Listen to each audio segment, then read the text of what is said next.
Bonjour à tous, j'espère que vous allez bien. Aujourd'hui, je vous retrouve pour une nouvelle vidéo qui n'est pas sur un tirage, contrairement à d'habitude, mais qui va introduire un nouveau thème que je vais faire en vidéo d'explication, on va dire, sur ma chaîne YouTube et sur mon compte TikTok.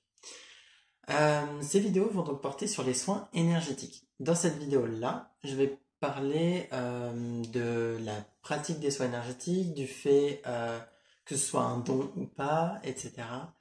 Et je vais introduire les soins énergétiques. Je ne vais pas entrer dans le détail, je vais simplement introduire la question et puis je développerai ça dans d'autres vidéos par la suite. N'hésitez pas à me dire si ça vous plaît en commentaire et puis après vous verrez bien s'il y a des choses sur lesquelles vous voulez faire, sur lesquelles vous voulez que je fasse des vidéos, je pourrais me pencher sur la question.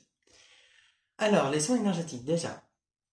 Plusieurs choses. Les soins énergétiques, c'est quoi? C'est l'utilisation de l'énergie autour de nous et en nous pour permettre la guérison, le soulagement de quelque chose, par exemple d'une douleur, d'un symptôme physique, émotionnel. Euh, donc à l'aide de cette énergie, on va prodiguer un soin à une personne ou même à soi-même et on va s'appuyer sur les capacités d'auto-guérison de cette personne ou de soi-même qui vont être donc activées durant le soin. Euh, on va donc utiliser les énergies qui sont présentes un peu partout et qui s'activent avec notre magnétisme, qui est souvent utilisé par les mains, mais il y a toutes sortes de méthodes de soins différentes selon les praticiens. Donc ça, après, ce sera à vous de développer votre propre méthode, votre propre façon de faire et même votre propre vision des choses par rapport aux soins et à tout ce qu'il y a autour. Un point qui me tient vraiment à cœur, qui me semble vraiment important, c'est ma façon de penser, mais ça me semble quand même assez juste. Les capacités de magnétisme ne sont pas un don. On est tous capables d'utiliser notre magnétisme et de prodiguer des soins énergétiques à des gens. On en est tous capables, pas forcément de la même façon, mais on le peut. On a tous du magnétisme dans nos mains, plus ou moins fort, plus ou moins développé. Après, c'est à nous de travailler et d'entraîner ce magnétisme pour qu'il devienne peut-être plus fort et pour que, à force de faire des soins, ça se renforce et que les capacités elles-mêmes se renforcent.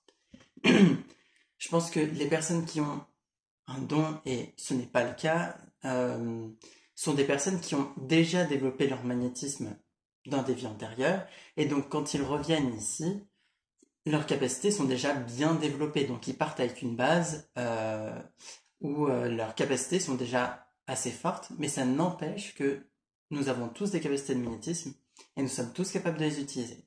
Après, la raison pour laquelle vous les utilisez, ça ne dépend que de vous. Si vous voulez les utiliser pour vous, pour d'autres personnes, sur les animaux, ce qui est encore autre chose et qui est parfois même un peu plus dur, euh, ça dépend voilà, de vos envies aussi. Et puis après, selon vos croyances, vous allez aussi travailler au niveau karmique, vous allez travailler seulement sur l'aspect physique lié à l'énergétique, vous allez travailler sur les émotions, ça dépend de vous. Il y a plusieurs choses par rapport à ça, donc nous avons tous ces capacités-là, ça passe à travers les mains en grande partie, mais ça peut passer aussi à travers les sons, le chant, ça peut se faire avec l'aide des pierres et avec l'aide d'autres outils. À nouveau, ça dépend des personnes. Euh, Par rapport aux soins énergétiques, donc il y a plusieurs points, ça sert à soulager, voire même parfois à guérir. En plus, on ne doit pas enlever les traitements, hein. En plus des traitements médicaux que les personnes peuvent avoir, voilà. Et on va permettre la guérison, ou donc plutôt le soulagement, par exemple de douleurs physiques, musculaires, articulaires, etc. Émotionnelles. Donc on va travailler sur des émotions, et pour moi de toute façon les deux sont liés, voilà, immanquablement, quand il y a un symptôme physique, il y a une émotion derrière. Quand il y a une maladie physique, il y a un symptôme, enfin, ce n'est que le symptôme de quelque chose d'émotionnel ou même d'un traumatisme plus profond. C'est toujours pour faire écho à quelque chose d'autre. Et d'ailleurs, ça va passer, on va avoir plusieurs alertes. On va avoir une alerte au niveau énergétique, on va recevoir des signes, on va avoir des sensations qui vont nous venir. Puis petit à petit, on va commencer à avoir des émotions qui vont monter et qui vont nous montrer qu'il y a un problème et qu'il y a quelque chose à travailler. Et si on n'écoute pas ces alertes, ça va finir par toucher le plan physique. Le plan physique, c'est la dernière alerte. Et on va commencer vraiment à voir que physiquement, ça nous fait mal, qu'on a un problème qui se développe, etc. Donc c'est pour ça que c'est important d'écouter d'écouter les émotions déjà pour pouvoir prévenir finalement de quelque chose de physique et faire que ça n'arrive pas au niveau physique. Et donc, comme je vous dis, je pense que les deux sont vraiment liés et que quand il y a par exemple un souci au niveau du foie, ça peut facilement être lié à de la colère. Les deux sont liés la plupart du temps. Ce n'est pas une généralité, mais en général, quand même, les deux sont liés. Tout comme les poumons peuvent facilement être liés à la tristesse, mais aussi c'est toujours lié à ce qu'on va consommer en termes de nourriture, au rythme de vie, aux habitudes, au fait de faire du sport ou pas. Ça peut impacter le corps. Et ce sont des points importants, tout comme le manque de sommeil peut causer des gros problèmes au niveau physique, ou même le fait de ne pas boire assez.